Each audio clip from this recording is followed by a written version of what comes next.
Hello there, fellow NPCs. I'm Scythe, and today we're getting back into the house in Fata Morgana. And we are currently in Jacopo's memory, the slave who became Lord and Master of all, essentially. We have seen exactly how he managed to, what lies he had to tell in order to get that power, but now we're going to see why, once he had that power, he decided to hurt Morgana, the girl that he loved, even though she was 12 years old at this point in time, and while he was 22. Damn, like damn. Either way, we're going to figure out exactly how that is, why he did all this, and if there is a chance for Morgana to let go of her fury. With that said, let's go. The first thing I did after agreeing to work with the woman was not to approach the Lord, but to reveal my false lineage to my accomplices. Okay. They all thought I was joking, until I showed them the ring. Oh, okay. I see. I thought he was coming forward and saying, hey, I'm actually not the Lord. This is all fake stuff. But no, he's telling his old friends, I am actually the Lord. Okay, gotcha. Then their dreams of revolution started seeming far more realistic. Maria was the one exception. Not only did she not believe me, she tried to stop me from going through with the scheme. Haven't you had enough danger for one life? Come on, forget about all this revolution stuff. We can build up a new brothel and just stay low for the rest of our days. Does that really sound so bad? Question is Maria into him, or is it just a good friend? You're the only friend I got left, Jacopo. Yeah, there we go. She said somewhat desperately. I sympathized with her concerns, but I didn't want to let this chance to gain some real power slip away. I was done having things taken away from me. Hear me, my fellow citizens, who live in suffering at the hands of our supposed Lord. Within me flows the blood of the previous Lord. I am the rightful heir. Behold, the Barnier's golden ring. Proof that I am of noble birth. Victims of this terrible tyrant. The time has come to start anew, and I shall be the one to lead you down that path. The poor, the hungry, the deprived, all of you, stand with me. My call to arms stoked the flames in the people's hearts. When the assault on the Lord's manor began, they were in an inferno of righteous justice. No one was thinking straight. I was about the only one with something resembling a clear head amidst the chaos. If I really were a hero, then I would have rejoiced in that glorious day, that momentous turning point in the city's history. I would have been honored to have led the charge. But this was all about one woman's avarice and a desire for vengeance. This was all about one man's lamentations of his own weakness. I wasn't motivated by any desire to help these people. The Lord, backed into a corner, begged for his life. I decapitated him, then held his severed head up for the people. The cheers and shouts filled the air. As I watched them rejoice, I wondered, was this the future that awaited me? Would the people come after me next? Was my head going to be the one in their hands one day? The king and the other counts acknowledged my royalty, though it was less because I had the Barnier's ring and more because they thought that was the best way to prevent things from getting any messier. So with their approval, I formally became the lord of the land. I also assumed the former lord's name, because despite his reputation with his people, it was a name people knew, and one that held far more clout than my own. And just like that, my long-time dream of power had come true. That said, simply becoming the Lord didn't mean everything had fallen neatly into place. Many of the local noble families accused me of acquiring my rank illegitimately. They waited, fangs bared, for me to slip up. They even tried to set me up on more than one occasion. I couldn't trust anyone. On top of that, if I took too long making the improvements I had promised the people, they would start saying I was just as much of a tyrant as the previous Lord.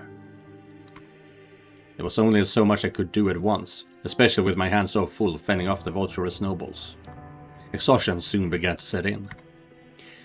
This wasn't the world I was looking for, the one I wanted to show Morgana. It was day after draining day of betrayal. Okay, I don't know what that means. Constantly having to look over my shoulder, fighting to meet unrealistic expectations. I was starting to lose sight of who I was as a person. I couldn't let anyone see me looking weak. They would see it as an opportunity to take advantage of me, to manipulate me, to eliminate me. I needed power to protect myself from those people. Attaining rank was only the first step. I needed even more power. Enough to ensure no one would ever be giving me orders, could ever play me for a fool. I turned my attention first to bolstering the economy. I provided subsidies to merchants in the city. I expanded trade routes. I made it known that people of any skin color, even those not welcome in other territories, were welcome in my land, trying to bring some vitality to the city. The previous lord had evidently loved to throw parties, squandering away nearly all the tax money on his own entertainment. If he had left me more to work with, I would have used it to clean up and repair the slums. But for the time being, that had to remain another item on the checklist.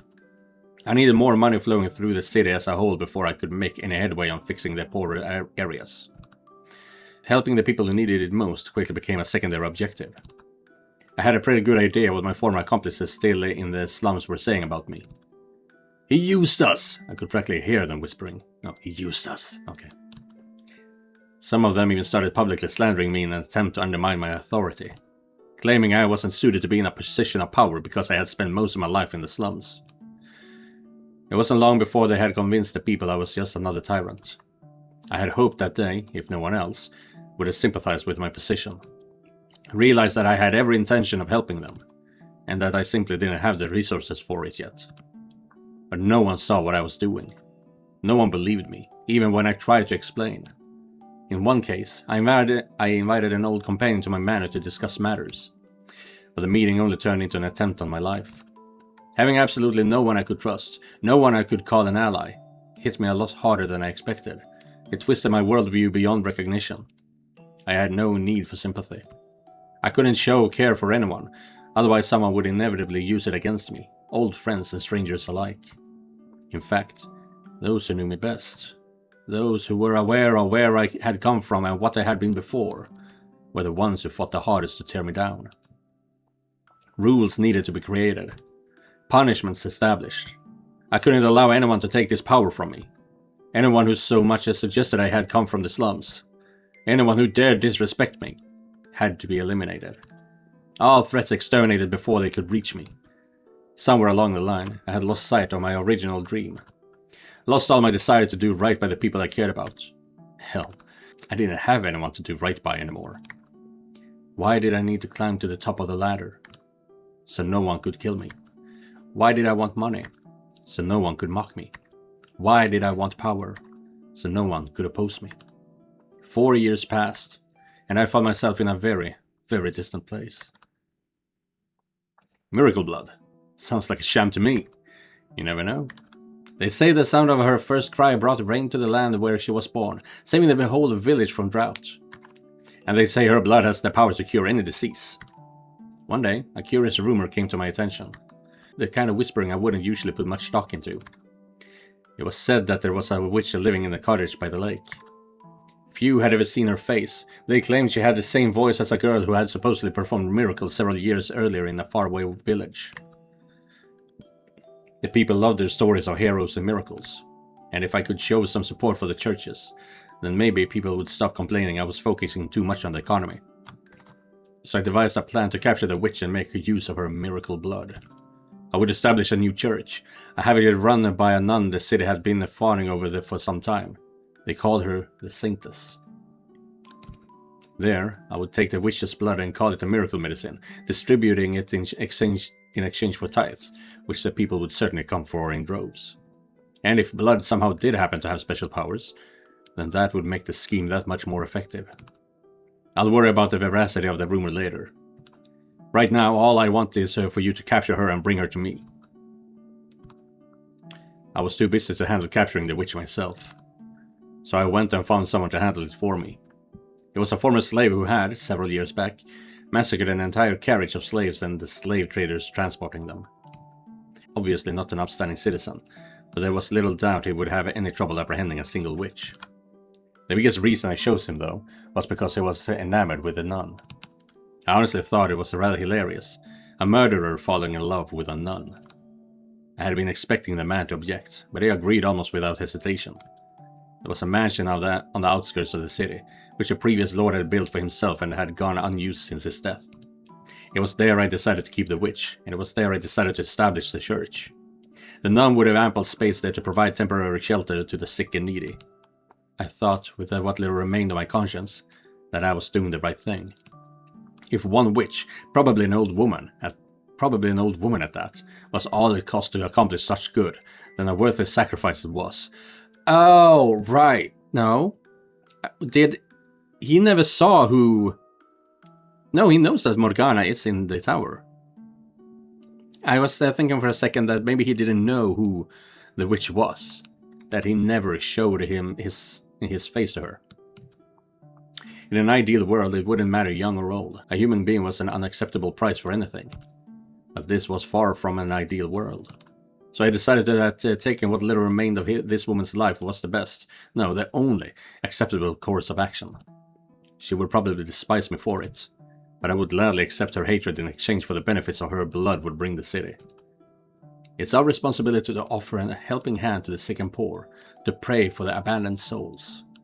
Isn't that fucking ironic? Morgana's words from years back popped into my head. I believe that, as aggressive, self-centered, and utterly lacking in compassion as my methods may have been, I was following that mantra. I was offering a helping hand to people who needed it in the only way I knew how. I wasn't so dense as to think that she would approve of me making an old woman pay the price for my charity, though. Doing this made me no better than a thug. But everything has a price. For every extravagant feast held, a dozen people go the night without food. That's simply the way of the world. I was no god. I was no saint. I had blood on my hands. I was a villain. I knew no way to accomplish good without doing bad. After the swordsman departed, I took some time to myself. I filled a goblet with water, smelled it, and gave a bit of it to my pet dog before gulping down the rest of it. Are you still out there somewhere, Morgana? What would you think of me if you saw what I had become? Okay, so he doesn't know that he's Morgana. Damn. How long is that going to take before he figures it out? Several days later than originally planned, the swordsman finally arrived at the mansion. I had chosen the observation tower on the grounds for the witch's prison, and it was there I waited for him. He showed up with a burlap sack swung over his shoulder, setting it down on the ground and saying, "There's your witch." I could only hear muffled grunting from inside the sack, but it didn't sound like an old woman inside. The man's clothes and the bag both reeked of blood. Telling me you didn't harm her, dog? I smell blood. He only instructed me not to kill her. Mistakes were made, limbs were lost. I cleaned up all the blood I got on me. No one suspected anything. That you were able to immediately recognize it as a smell of blood says quite a bit, Lord. You have killed before, haven't you? Enough yapping! She is alive, yes? Of course. I felt a tinge of guilt for the woman. But it didn't last long. Her role in my scheme and the fate that awaited her was the same regardless of the condition she arrived in. I tossed my gaze from the man to the bag. He crouched down to untie it, revealing a young girl with one arm severed. As soon as I saw her, I knew exactly who the girl was. But why? What was she doing in the bag? Why was she the lakeside witch? What was she doing here? Why was she so pale and shaking? Why had I ordered her captured? How could I have done that? How could I have let this happen to her? Morgana. My voice was hoarse and rattling. She looked up at me, her face as disfigured as hideous as it had been 4 years before. My mind flashed back to her birthday, to when I had considered offering to take her as my lifetime partner if her face hadn't healed in 4 years' time. Is that you? Her question yanked me out of my memories. You remember me? Did Morgana remember me? The 3 years we had spent together, what kind of person I had been. The boy who had refused to give up putting ointment on her face. Those horribly unromantic encounters at the graveyard. Her taking shots at me taking shots at her. All that time we had shared. How could I ever forget? Morgana. She remembered me. How could I ever forget all the pain and humiliation you put me through? What? Oh. She thinks he's still the Lord.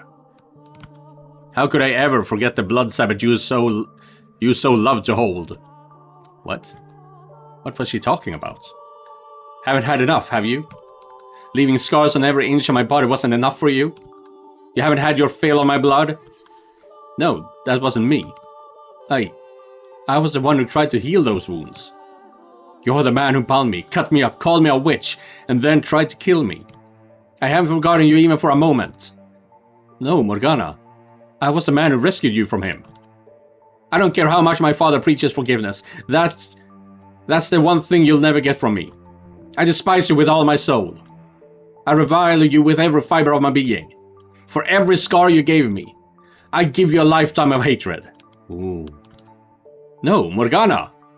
I was not aware you knew the Witch Lord. His voice made my blood run cold. I didn't just know her. Morgana was...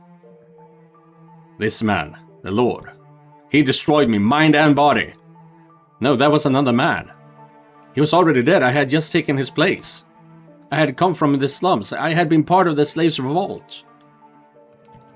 I knew I had to tell her. He ruined my life. But between the stings of Morgana's accusations and my need to protect my current position, I couldn't muster the strength to do it. If someone were to find out I wasn't legitimately a royalty, that I had come from the slums, then everything I had worked so hard to build up for who though, would come crumbling down. Do I really think it hasn't already? All I had left was my power, my rank. Is that what I actually wanted? I couldn't afford to lose that too. When did I first start straying from the path? Yes, I know her. Or I knew her, years ago. I see. What do you want me to do then, Lord? You look sick. This doesn't change anything. We lock the witch up and proceed as planned. Why? Why couldn't I tell her the truth? How? How could I keep her in prison? What? What had I wanted the power for in the first place? Would anyone ever believe me if I said this wasn't how I wanted things to turn out?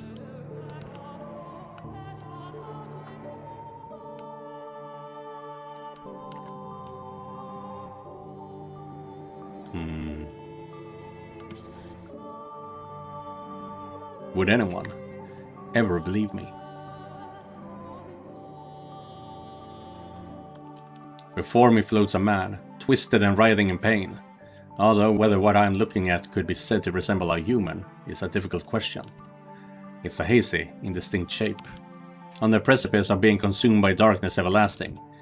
I know very well what I'm looking at, the moments before a man's soul shatters. Did I do the same thing to him that Morgana did to me? Was it I who summoned the darkness? Who laid his past bare? Who forced him to relive those events? To experience once more everything he felt, everything he thought? Who put him through that despair a second time? I can only imagine how he must have felt, causing someone he once cared for so much pain. The things he did are abhorrent, more than deserving of reproach, and it would undoubtedly be easy for him to simply vanish into the eternal abyss. But I can't allow that to happen. He still has work to do. His story is essential. It's almost certain Morgana still doesn't know who he really is. He needs to face her, to reveal the truth with his own words. That's the only way we're going to get her to have a change of heart. Okay, it took me some time, but now I understand that this part is Michelle's talking. That's not all he has to say to her either. So I must bring him back, pull him out of the darkness. I grab the man by the arm and begin scouring the blackness for an exit.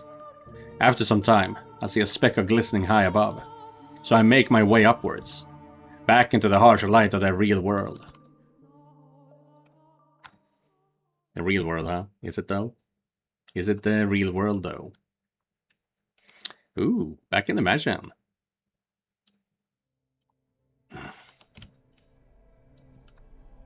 The darkness parts, and we re-emerge in the dining hall.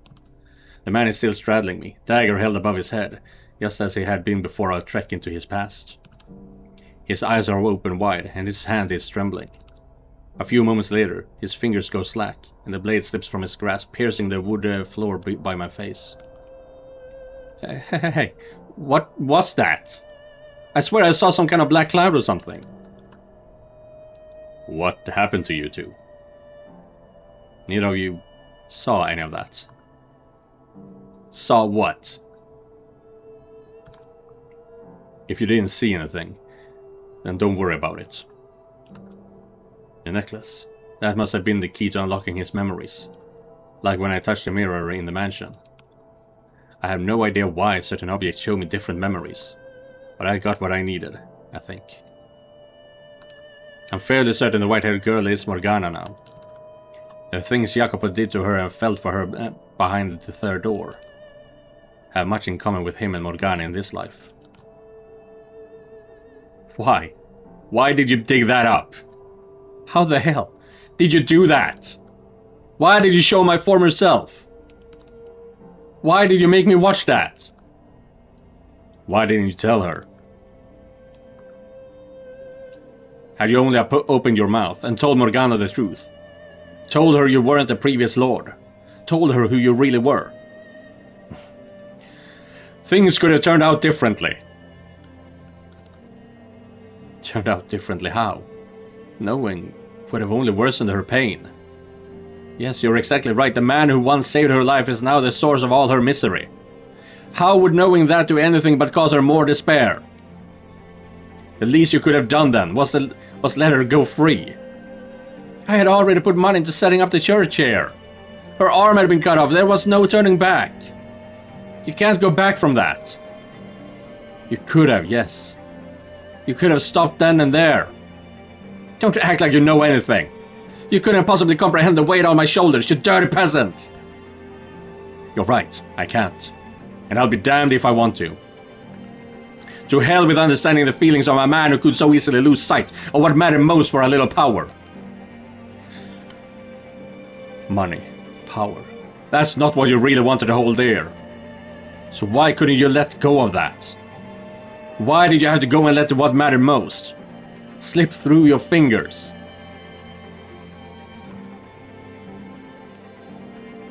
Had you done anything, it wouldn't have had to come down to this. I couldn't have people knowing where I came from. I needed wealth, rank. No, you didn't need any of that. Do you have any idea how much Morgana treasured her time with you and Maria? Do you know how she described that period? As one of the brightest chapters of her life. Those 3 years she spent at the brothel until it was attacked. She said that was where she learned how to find joy in life. Enough. She would never say any of that. Why do you refuse to believe me? She never opened up to anybody. That's all just your fantasy, what you want to see in her. You're trying to convince me of something that was never there. No, I think it's right, Lord. I believe she did feel that way. The day I killed that carriage full of slaves, 4 years ago. This girl you're talking about, she was there. What? That can't... And she said this word to me before I began my massacre. I'm sad because I didn't get the chance to show my gratitude to people who were very dear to me. She was crying as she did. So that's who she was talking about. It was you. There's no way. When exactly did the brothel attack 4 years ago take place? It was the winter. I see. Winter 4 years ago is when I met the girl too. That reminds me. She mentioned something unpleasant happening to her 4 years ago during one of our conversations. That she was forced to part ways with the people who taught her that humans are capable of kindness. She was talking about you.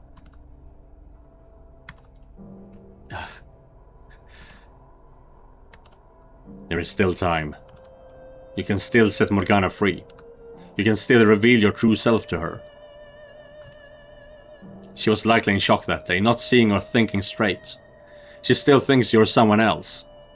Hearing you were the Lord, it set something off inside her, preventing her from seeing who you really were.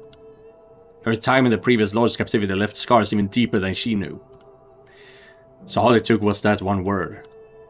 And in her eyes, you became him. Which isn't to say you haven't caused her much pain yourself. But I still believe your truth is the key to allaying her hatred. It will change her perception of the world. I'm certain of it. So please, release Morgana and spill your heart for her. I was planning to end it all with the Harvest Festival. What? I was already planning to set her free then. I knew damn well it was much too late. But I needed an excuse to face her. Some occasion to give me that last nudge. So I told myself, that's going to be the day. That's when I'm going to do it. And just like in the third door, the white-haired girl was already gone by the time he came to visit her. In the door, she had left.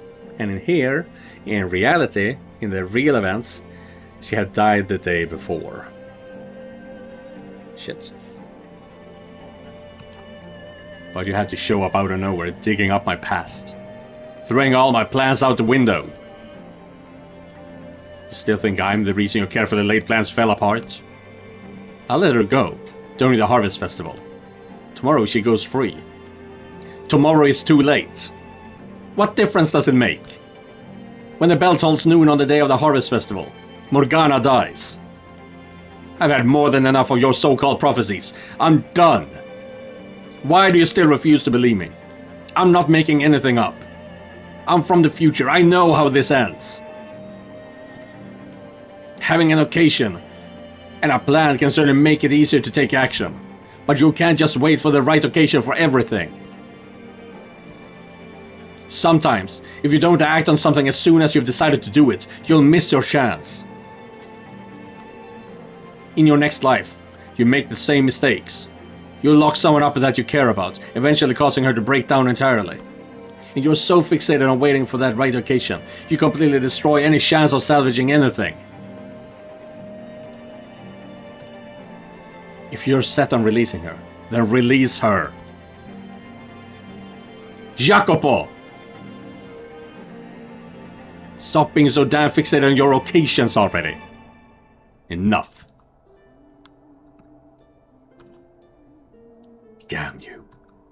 You're right. You don't have to tell me I'm being a fool. I'll do it. Right now. I'll do it. I'll release her.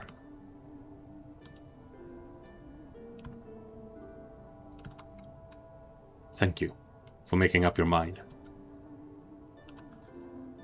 I didn't make the lock require 3 keys, because the weight was too much to bear alone. It was because having others with me would force me to keep up the Lord's facade, to prevent me from letting anything slip. Or maybe I was just waiting, hoping someone would betray me, make me pay. Pathetic, I know. You can have the necklace. It belongs to you. Though I doubt Morgana will accept it, I hope you'll still attempt to give it to her yourself. Will you do that? Where did you get that anyway? From Maria. I thought she would have thrown it out by now. I assume she doesn't think very highly of me. Be honest with me. She was planning to kill you. Huh. Maybe that would have been for the best. To her, I'm nothing but a power-hungry traitor. A necklace. I'll take it. Here you are. When he takes the necklace, Jacopo looks as though he is on the verge of tears. Whether from the pressure of not wanting to lose face, or simply because he's no longer able to, he doesn't actually shed any though. The other two just stand and watch him quietly. Neither of them saw the vision of his past, but they don't pry either. Our exchange was probably sufficient to give them an idea of what happened, even if they don't know the details. Clutching the necklace in one hand, Jacopo takes up the head of the procession to the observation tower.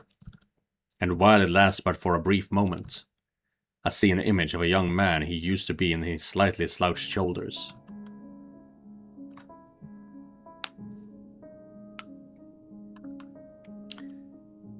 So, essentially, fear.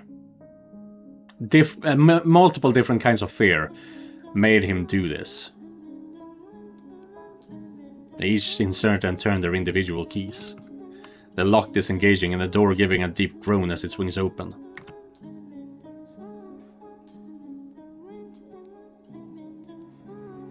Beyond it, a spiral staircase extends high into the sky. Every time I climb these stairs, it's always been a solemn affair. And now, it's no different. I've succeeded though. I got them all here, ready to set her free before she's supposed to die. I have changed the past. Giselle. Can you hear me, Giselle? I made it in time. Now Morgana doesn't have to die tomorrow. I did it. Giselle.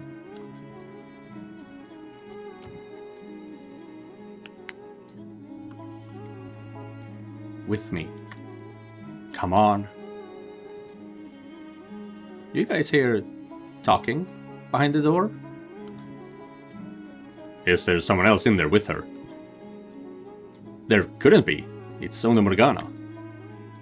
Stay with me, please. Come on, you can't give up now.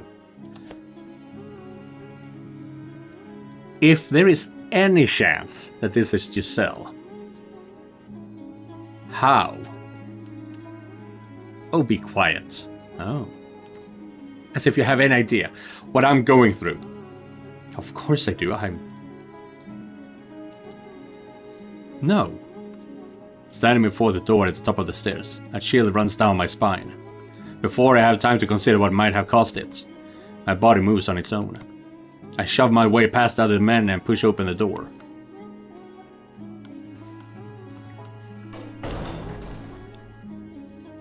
Yeah, there she is. I know I'll come up with something pleasant to take your mind off things. So is it Morgana past and Morgana present? Future and past? Future and past, no present. I don't know. I'll come up with a story. A story? About this. A dove flies in through the window up above, a piece of parchment tied to its leg. It's a letter from the prince of a neighboring land. You read it, and then you write a response. I don't respond. After exchanging letters back and forth for some time, the prince comes to find you. I'm not going to fall for your stupid fantasies. Holding on to something, even a fantasy, is better than believing in nothing at all. I don't want you to give up hope. Baseless hope only breeds despair. Not that you would know about that. Besides, if everyone's going to come for me, I don't want it to be a prince. There's only one person I want to see.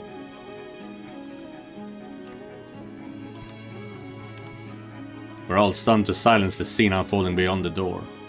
Morgana is having a conversation with herself. This does answer the question of who the white-haired girl is and where she came from. But I can't. This is just... No one should have to go through this. Her mind has split into two. Oh, Morgana, it looks like you have visitors. They're here to take my blood.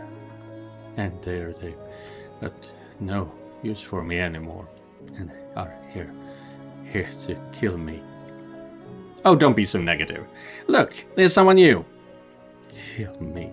Yes, set me free already. Morgana, you know what my wish is. Kill me and put a curse on them. Come on, Morgana, look up at them. Your letters, they made it. I never wrote any letters. He's got long hair as white as snow, and eyes like rubies. He's beautiful, like an angel descended from heaven. An angel. Morgana. I come for you, Morgana. Come to set you free. Would you please undo her shackles, Jacopo? As you say.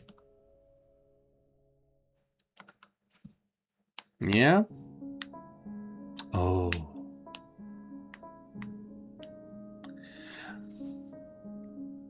Is that the only man she wanted to see? The one that she wanted to save her? Not a prince, not Jacopo, but her father, God. Is that who she wanted to see? Is that who she sees in Michelle? And if we got the bootstrap paradox going, then that is why she chose him to be the one to resurrect her or whatever it was. Fucking gruesome. Morgana. Angel. Can you hear me, Morgana? At long last, I have a chance to hold you while you're still alive. I'm here to get you out of this tower. You have nothing to worry about anymore. You can go outside again, see the sun. Oh, wait. Yeah, I guess this is the arm that is missing. You can go back to your old life. Angel. Morgana. Angel. No one's going to hurt you anymore, Morgana. And the three of them by the door, none of them had any malice for you. Angel. You're free. You can go free again. Angel. You can have a normal life. No one is going to take any more of your blood. Angel. Please, Morgana. Please stay with me. Don't you want to leave this place? I'm going to set you free. I'll take you back to your cottage by the lake. I'll get you medicine. I'll help you with anything you need. If you want to go somewhere far away, I'll take you there. I'm begging you. I've waited so long for this moment. Morgana, I've been waiting so long for God to send an angel. Are you an angel? Are you an angel sent to deliver me from this place? Please deliver me unto my father's presence. I can't go back up there. That is so interesting. I don't know what that means though, because I don't know the English language well enough. But she is so damaged right now that her I, the capital I, is not capitalized. How insignificant does she see herself as right now? That is what's hidden in the small I. Because Michelle is still using the capitalized I.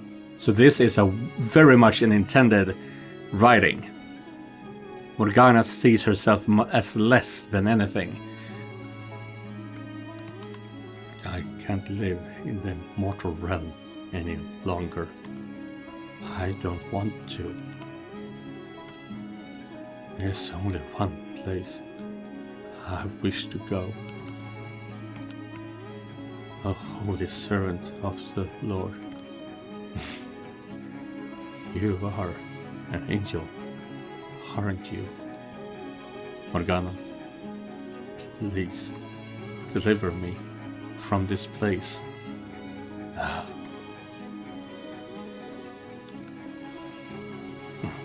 Yes, that's right. I am. For now, yes, I will be. I am the Archangel Michael, sent to deliver your soul unto God the Father, your angel. I have descended from heaven above. That's wonderful. Morgana, is Father, is he proud of me? Your Father, the Lord Almighty, is exceedingly proud of the great work you have done in his name. Thank you. It means so much to me to hear that. I couldn't be happier to be able to return with you to see him. Morgana! Morgana! Morgana! Yeah, I kinda dropped it there.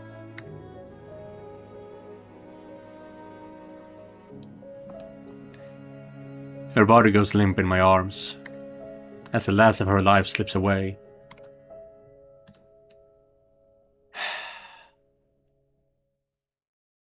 So instead of dying, still awaiting for signs of her father,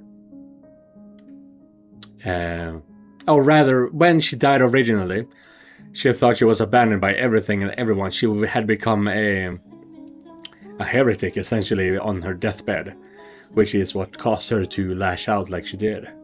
But now that the Archangel Michael has come down to save her, she knows that everything she went through was not in vain. Fucking religions, man. There should have been more than enough time to spare, but still I failed to save her life. At the very least, I hope I was able to provide her some comfort in her final moments. I'm allowed to think that, aren't I? We were too late. But why? Wasn't she not supposed to die until... That's what you said, isn't it? That was how it was supposed to happen, right? So how come we still didn't make it? Why didn't you do anything? Why did you just let her wither away like this? Why? Answer me! I have no answer for you. I had no idea she had deteriorated so badly. We should take her outside. Then, you can atone for your sins. But first, we need to take her body somewhere clean. Death does not mean you are free of pain. We need to ensure her soul can depart in peace. Right, because you were killed and strung up on a fucking cross and watched yourself deteriorate for days. So yeah, death is not the end of pain. You won't see me objecting. You need to say now what you were going to say to her. You must let her know the truth. She's dead. What good will it do to reveal my feelings now? Are you really that dense?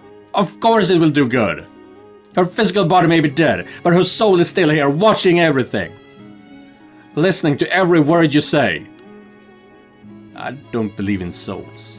Well, I'm begging you to change your mind. Let Morgana hear what you have to say. Don't let her soul seethe in hatred. Please. I'm begging you. Okay. Morgana. I am not the Lord you knew. The man who put you through that hell. I killed him. I'm the man who freed you from his grasp. I'm the man who spent the next 3 years with you. We were poor, and food was scarce, let alone good food. But those were happy times. Just about every day, I'd come to rub ointment on your face. I'd tell you to look at me, and you'd reluctantly turn my way. I used to think a lot about the face you'd make when you finally gave in. And then there was Maria. I can only imagine how obnoxious you thought the two of us were when we were in the same room together. You sitting off alone while me and Maria go at it, not making a peep, me always trying to sneak glances at you. There's so much I never managed to tell you. And I hate myself for being so weak to put any of it into words. I could apologize, but I doubt you'd forgive me. And I don't want you to either. I just want you to know that this isn't how I wanted things to turn out. What I wanted more than anything was to show you the world. But instead, all I managed to show you was the inside of a cold, dark tower. Not the beautiful, unimaginably wide world outside these walls, but a tiny, filthy corner of it. I did this to you. I took everything from you, when I should have given you everything. However much you hate me, I deserve every last bit of it, and more. I was ready to pay with my life, if that's what you wanted. I was ready to do absolutely anything. This wasn't how I wanted things to turn out. I waited too long, to bring myself to take action. Morgana, the man there, he told me you said the 3 years you were with me and Maria were the brightest days of your life. Well, they were for me too. I loved you. That's everything. Did any of what he just said make it through to you, Morgana? I pray with all my heart that him opening up would have even the tiniest effect on how you feel. Morgana, I also wanted to apologize for everything I did to hurt you. I feel terrible about it. I really do. And yeah, I know that's not enough to make up for what I've done. So I want to make amends. Whatever it takes. If you want me to give you my life now, I will.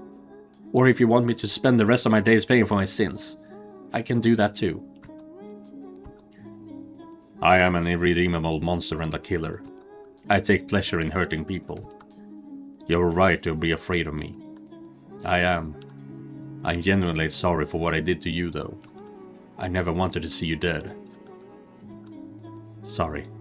I can't come up with anything better to say. Let's bring her outside. Will you carry her body, please? You should be the one to carry her. Yeah, my arm is fucking broken, though. You're far better suited to the job. My right arm is in no condition to be picking anything up.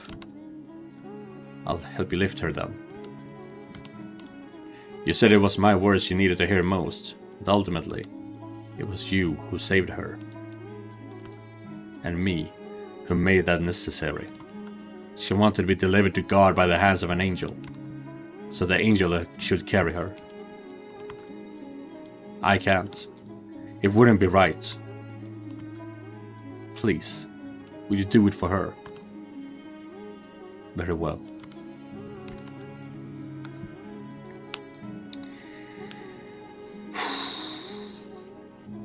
Jacopo puts the necklace around Morgana's neck. But that will actually be the end of today's video. That was kind of hard to read, honestly. That was really painful. Not the worst thing I've been through, but yeah, it was. But ultimately, in the end, I think Morgana's sanity was saved, essentially. I do believe that. We'll have to see. We still have some more time to play this, to finish this story off. Well, yeah. Thank you guys for watching, and an extra thank you to all the members of this channel. Don't forget to like and subscribe, and I'll be seeing you guys in the next one. Goodbye, everyone.